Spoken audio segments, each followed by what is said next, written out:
ስልጣንን ለህልውናቸው ብቻ የሚጠቀሙ ስብስቦች የመጨረሻ መውጫ መንገዳቸው ሲጠብና ህዝባዊ መሰረታቸው ሲናጋ የውስጥ ቀውሳቸውን ወደ ውጭ በመርጨት ቀጠናዊ ምስቅልቅል መፍጠርን እንደ ዋነኛ መደበቂያ ስትራቴጂ እንደሚጠቀሙት የፖለቲካ ሳይንስ ሊቃውንታት ይስማማሉ። ዛሬ በሰሜን ኢትዮጵያ ህዝብ ትከሻ ላይ ተቀምጦ እድሜውን ለማራዘም የሚዳክረው የህወሓት ቡድን እያሳየ ያለው ባህሪ ይህንን ታሪካዊ እውነት ፍንትው አድርጎ የሚያሳይ ህያው ማሳያ ነው።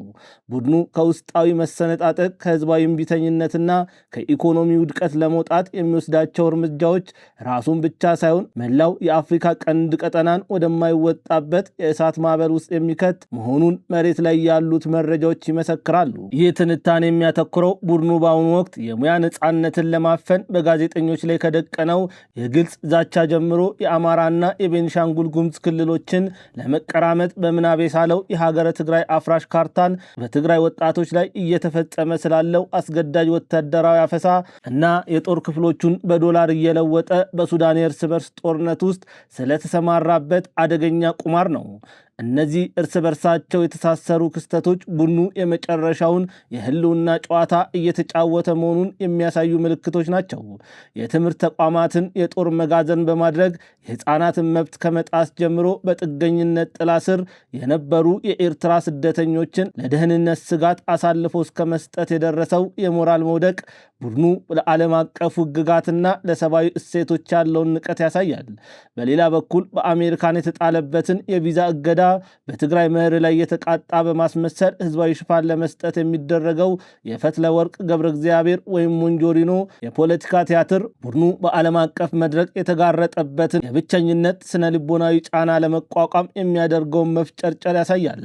ለክቡራን የመሃል ሚዲያ ተመልካቾቻችን እነዚህ 6 እና 7 ገጽታ ያላቸውን የቀውስ አውታሮች በአንድ የትንታኔ ሰንሰለት ውስጥ በማስገባት የቡድኑን ስውር ስትራቴጂና መጻኢ ዕድል በምስል ከሳችና ጥልቅ በሆነ ስነ ጽሑፋዊ ውበት እንደሚከተለው እናቀርባለን። ክቡራንና ክቡራት የተከበራችሁ የመሃል ሚዲያ ተመልካቾቻችን እንደምን ቆይታችኋል? ዛሬ በሀገራችን ሰሜናዊ ክፍል እየታዩ ያሉትን የቀጠናውን ጂኦፖለቲካዊ ሚዛን ሊያናጉ የሚችሉ አሳሳቢ ወታደራዊና ፖለቲካዊ ክስተቶችን በዝርዝር ለመተንተን በትጋት ወደ እናንተ ቀርበናል። ይህንን ትንታኔ በማዘጋጀትና በማቅረብ እኔ ቢንያም ከድር አብሬያችሁ የምቆይ ይሆናል። ከአፍታ ቆይታ በኋላ ወደ ትንታኔው የምመለስ ይሆናል። እስከዚያው ሚዲያችንን ሰብስክራይብ፣ ትንታኔውን ደግሞ ላይክና ሼር በማድረግ የመሃል ሚዲያ ቤተሰብ ይሁኑ። ሁላችንም ብንሆን ለምናወጣው ወጪ ተመጣጣኝ ንብረት ወይም አገልግሎት ማግኘት እንፈልጋለን። እንደ አዲስ እየተሰራች ባለችው ቡልጋሪያ መብራት ማረፊያዎትንና ኢንቨስትመንቱን ያድርጉ። መልካም ስማችን በሴቶች አደባባይና በእንግሊዝ ኤምባሲ በሰራናቸው ስራዎች ብዙዎች ያውቁናል። ወደ ሳር ቤት፣ ሜክሲኮ፣ ቦሌና ቄራ አዋሳኝ መንገድ ላይ ድርጅታችን ሰመር ሪል ስቴት በተመጣጣኝ ዋጋና አማራጮች ከባለ 1 እስከ ባለ 3 መኝታ ቤቶችን በማይታመን ልዩ ቅናሽ በካሬ 89 ሺህ ብር ጀምሮ በ10% ቅድመ ክፍያ እንዲሁም ከ30% ቅናሽና ስራዎትን የሚያቀላጥፉባቸው የንግድ ሱቆችን ከ25 ካሬ ጀምሮ እንዲሁም በ50% የባንክ ብድር አቅርበንሎታል። እዚህ ሳይታችን ላይ ዘመናዊ የህፃናት ማቆያ፣ የስፖርት ማዘውተሪያና ነፋሻማ አረንጓዴ ስፍራን ያገኛሉ። የዚህ ቅናሽ ተጠቃሚ ለመሆን በ0912 95 1900 አሊያም 0926 26 16 10 ላይ ይደውለው። ዶክተር ደብረጽዮን ገብረ ሚካኤል የሚዲያ ባለሙያዎችን ሰብስበው የሰጡት ግልጽ ማስጠንቀቂያ ቡድኑ እውነቱን ቀብሮ በውሸትና በጦርነት ነጋሪ ክተት ድምፅ ህዝቡን ዳግም ወደ እቶን እሳት ለመማገድ መቁረጡን ያሳያል። የህወሓትን አፋኝ አዋጅ ወደ መሬት በማውረድ የሚዲያ እንቅስቃሴዎችን በሙሉ የቡድኑን የጦርነት ቅስቀሳ እንዲያጎሉ የተሰጠው መመሪያ የጋዜጠኝነትን ሙያዊ ክብር የሽብር መሳሪያ ማድረግ አደገኛ አካሄድ ነው። ይህንን ማስጠንቀቂያ ተራ አስተዳደራዊ ትዕዛዝ አይደለም። ይልቁንም ሙያዊ ነፃነታቸውን ለማስከበር ለሚፈልጉና የሰላም አየር ለሚናፍቁ ጋዜጠኞች የተሰጠ የወታደራዊ ቅጣት ዛቻ ነው። ጋዜጠኞችን በአስገዳጅ ሁኔታ የጦርነት ጥሩምባ ነሺዎች እንዲሆኑ ማድረግ በትግራይ ህዝብ ላይ እየመጣ ያለውን እውነትን የመስማት መብት መግፈፍ ነው። ቡድኑ የሚዲያ ነፃነትን የሚገድበው በውስጡ ያለውን ሽብርና መከፋፈል ህዝቡ እንዳያውቅበት ስላሰጋው ነው። ብዕርን በካቴና ካሜራን በጠመንጃ ፈሙዝ ለመቆጣጠር መሞከር የሞራል ኪሳራ የመጨረሻ ምዕራፍ ማሳያ ነው። የሚዲያውን አፈና ተከትሎ የመጣው ትልቁ አጀንዳ የህዳሴ ግድቡን ወልቃይትንና መተማን ያካተተ አዲሱ የቅዠት ካርታ ነው። ይህ ካርታ የኢትዮጵያን ታሪካዊ ይዞታዎችና የልማት ማማዎች ኢላማ ያደረገ አማራና ቤኒሻንጉል ጉሙዝ ክልሎችን በመውረርና በማፍረስ ላይ የተመሰረተ ሀገረ ትግራይን የመመስረት ፍላጎት መገለጫ ነው። ይህንን ካርታ ስንመረምረው የምናገኘው ሀቅ ቢኖር ቡድኑ ከተለመደው የክልል ወሰን አልፎ የኢትዮጵያን ብሔራዊ ደህንነትና የህልውና መሰረት የሆነውን የህዳሴውን ግድብ ጨምሮ ለመቆጣጠር ማቀዱን ነው። ይህ በምኞትና በህልም ዓለም የተገነባው ካርታ በመሬት ላይ ስውርና ይፋዊ የጦርነት ዝግጅቶች እየተደረጉበት መሆኑ ተረጋግጧል። የታሪክና የጂኦግራፊ እውነታዎችን በመለወጥ የጎረቤት ክልሎችን መሬት በመቀማት የሚታለም ሀገር ህዝብን ለማስጨረስ የሚቀርብ የጥፋት ግብዣ እንጂ ሌላ ሊሆን አይችልም። የሀገረ ትግራይ ካርታን ለመገንባትና የደብረ ጽዮንን የጦርነት ነጋሪት እውን ለማድረግ የሰው ኃይል ያስፈልጋል። ለዚህ ደግሞ ዋነኛ ሰለባ እየሆነ ያለው የትግራይ ወጣት ነው። የክልሉ ፖሊስ ኮሚሽን የሄደጎብ ስዩም ወጣቱ ክልሉን ጥሎ እንዳይሰደድ ጥብቅ ቁጥጥር እንደሚያደርግ ሲያስታውቁ ለጉዳዩ የውስጥና የውጭ ጠላቶችን ሴራ ምክንያት አድርገዋል። ነገር ግን እውነታው ከዚህ በተቃራኒ መሆኑን ዓለም አቀፍ ተቋማት ያረጋግጣሉ። የአሜሪካን መንግስትና የአውሮፓ ህብረትን ጨምሮ በርካታ የሰብአዊ መብት ተሟጋቾች እንደገለጹት የወጣቱ መሰደድ ዋነኛው ምክንያት በሆቴሎች፣ በሃይማኖት ተቋማትና በመዝናኛ ስፍራዎች ፊታቸውን በጭንብል በሸፈኑ የጸጥታ አካላት የሚፈጸም አስገዳጅ ወታደራዊ አፈሳ ነው። ወጣቱ የቡድኑ የጦርነት እራት መሆን ስላልፈለገ ብቻ ቀዬውን ጥሎ ይሰደዳል። ቡድኑ ግን ይህንን ህገወጥ ስደት ለመግታት በሚል በትግራይ ምድር ላይ ፍጹም ወታደራዊ አምባገነንነት እያሳየ ይገኛል። ጀነራል ጻድቃን ገብረትንሳኤ እንደገለጹት ህወሓት አዲስ የጥቃት አቅጣጫ መንደፉን በይፋ አረጋግጠዋል። ቡድኑ ከተለመደው የወልቃይት ግንባር ይልቅ ባልተጠበቀ አቅጣጫ በሱዳን ድንበር በኩል ጥቃት በመክፈት በቤኒሻንጉል ጉሙዝ በኩል ወደ መሃል ሀገር ለመግባት ሰፊ ወታደራዊ ስትራቴጂ ነድፏል። ለዚህ እቅድ ማስፈጸሚያውን ዘንድ ለዓመታት ሱዳን ውስጥ ሲደራጅ የነበረው አርሚ 70 የተባለውን ጦር ለማጠናከር ተጨማሪ ኃይል እያስገቡ ሲሆን በቅርቡም አርሚ 13 የተባለው የጦር ክፍል ድንበር ተሻግሯል። ይህ ስልት የሚያሳየው ቡድኑ የኢትዮጵያን ሉዓላዊነት ለመናድ የውጭ ሀገራትን በተለይም ሱዳንን እንደ መሸሸጊያና መረማመጃ እያደረገ መሆኑን ነው። የህወሓት የሞራል መበስበስ ፍንትው ብሎ የታየው የዓለም አቀፍ የጦር ህግን በመጣስ በትግራይና አካባቢው የሚገኙ ትምህርት ቤቶችን የጦር መሳሪያ መጋዘንና የታጣቂዎች ማረፊያ አድርጎ መጠቀም መጀመሩ በተገለጠበት ወቅት ነው። ዩኒሴፍ ከ500 ሚሊዮን ብር በላይ ወጪ በማድረግ በራያ አላማጣ፣ በአፍላና በማይቀንጥል አካባቢዎች ያስገነባቸውን ትምህርት ቤቶች ዛሬ የጦር መሳሪያ ማከማቻ ዲፖ ሆነዋል። የህፃናትን የመማሪያ አዳራሾች ለጦርነት ዓላማ መጠቀም ፍጹም የጦር ወንጀል ነው።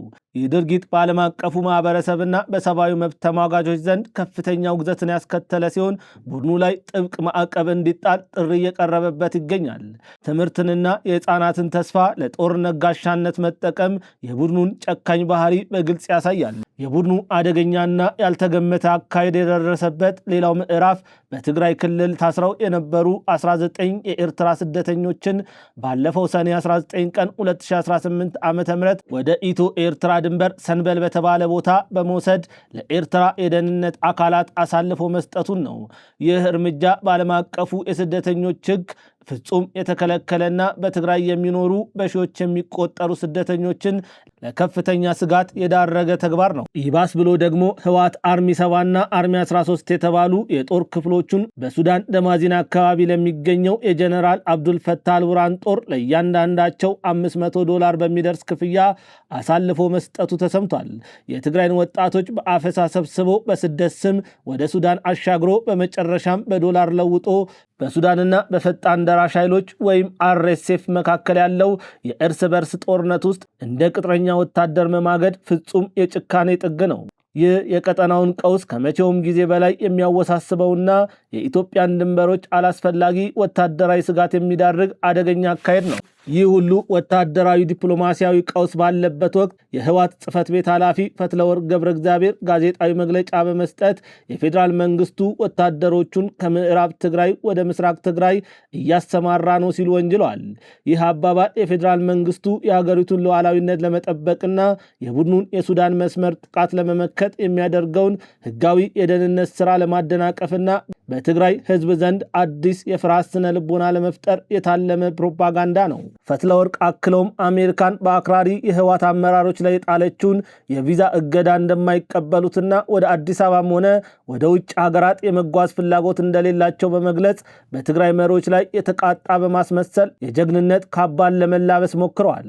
ነገር ግን የአሜሪካን የቪዛ እገዳ የሚያሳየው ቡድኑ በዓለም አቀፍ ደረጃ ያለው ተቀባይነትን ማጣትና የፈጸማቸውን የሰብአዊ መብት ጥሰቶች ያስከተለን የዲፕሎማሲ ዋጋ ነው። ክቡራን ተመልካቾቻችን እነዚህን ሁሉ ሰንሰለቶች በአንድ ላይ ስናያቸው የምናገኛቸው ምስል ግልጽ ነው።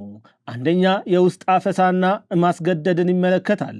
ይህ ጉዳይ በቀጥታ ጋዜጠኞችን ማስጠንቀቅና ወጣቶችን ማፈስ የሚመለከት ሲሆን ይህ የሚደረገው የውስጥ ተቃውሞን ለመጨፍለቅ ነው። ሁለተኛው የትምህርት ተቋማትን የመሳሪያ መጋዘን ማድረግ፣ ስደተኞችን አሳልፎ መስጠትና ወታደሮችን $500 ለሱዳን መሸጥ ቡድኑ የትኛውንም የሞራል መስመር እንደሚያልፍ ማሳያ ነው። ሶስተኛው የቅዠት ካርታና ወታደራዊ ትንኮሳን ይመለከታል። ይህ ደግሞ የሀገረ ትግራይ ካርታ የኢትዮጵያን ብሔራዊ ሕልውና በተለይም የህዳሴውን ግድብ አደጋ ላይ ለመጣል የታለመ የመጨረሻ የቁማር ካርድ ነው። ህወሓት በአሁኑ ወቅት የያዘው አካሄድ ራሱን ወደ መቃብር፣ የቀጠናውን ህዝብ ደግሞ ወደማያልቅ መከራ የሚወስድ የጥፋት መንገድ ነው። የፌዴራል መንግስትና የጎረቤት ክልሎች ይህንን የተደቀነውን ስውርና ይፋዊ አደጋ በንቃት ሊከታተሉና የሀገሪቱን ታሪካዊና ስትራቴጂካዊ ይዞታዎች ከዚህ አፍራሽ ቡድን ጥቃት ሊከላከል እንደሚገባ መሬት ላይ ያሉት እውነታዎች በጥብቅ ያሳስባሉ። ውድ አድማጭ ተመልካቾቻችን ስለተከታተላችሁን ከልብ እናመሰግናለን። መሃል ሚዲያ ዘንድሮም እንደተለመደው እውነቱን ፍንትው አድርጎ ለእናንተ ማሳየቱን ይቀጥላል። ሰላም ቆዩልን። ከትንታኔው ጋር እኔ ቢንያም ከድር ነበርኩኝ። ሁላችንም ብንሆን ለምናወጣው ወጪ ተመጣጣኝ ንብረት ወይም አገልግሎት ማግኘት እንፈልጋለን። እንደ አዲስ እየተሰራች ባለችው ቡልጋሪያ መብራት ማረፊያዎትንና ኢንቨስትመንቱን ያድርጉ። መልካም ስማችን በሴቶች አደባባይና በእንግሊዝ ኤምባሲ በሰራናቸው ስራዎች ብዙዎች ያውቁናል። ወደ ሳር ቤት፣ ሜክሲኮ፣ ቦሌና ቄራ አዋሳኝ መንገድ ላይ ድርጅታችን ሰመር ሪል ስቴት በተመጣጣኝ ዋጋና አማራጮች ከባለ 1 እስከ ባለ 3 መኝታ ቤቶችን በማይታመን ልዩ ቅናሽ በካሬ 89 ሺህ ብር ጀምሮ በ10% ቅድመ ክፍያ እንዲሁም ከ30% ቅናሽና ስራዎትን የሚያቀላጥፉባቸው የንግድ ሱቆችን ከ25 ካሬ ጀምሮ እንዲሁም በ50% የባንክ ብድር አቅርበንሎታል። እዚህ ሳይታችን ላይ ዘመናዊ የህፃናት ማቆያ፣ የስፖርት ማዘውተሪያና ነፋሻማ አረንጓዴ ስፍራን ያገኛሉ። የዚህ ቅናሽ ተጠቃሚ ለመሆን በ0912 95 1900 አሊያም 0926 26 16 10 ላይ ይደውለው።